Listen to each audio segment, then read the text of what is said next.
Summer is not yet over pa mga moms. Tara, gawa tayo ng mango graham shake. Una, gumawa tayo ng mango syrup. Yan po ang gagamitin pang toppings. Tapos, i-blender ang mangga. Yan, lagyan ng kaunting yelo. Lagyan din ito ng asukal. Super laki po ng kita dito dahil panahon po ng mangga ngayon. Murang-mura lang po ang kilo nito. Asukal at yelo lang po ang idadagdag natin. At graham, yun lang.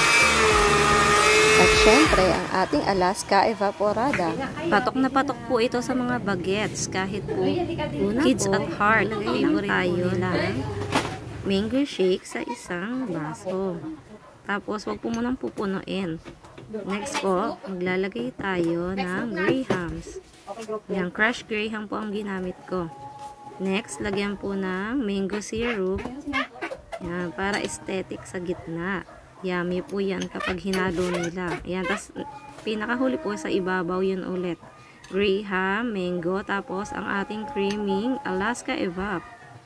Yan, favorite po ng mga kids yan.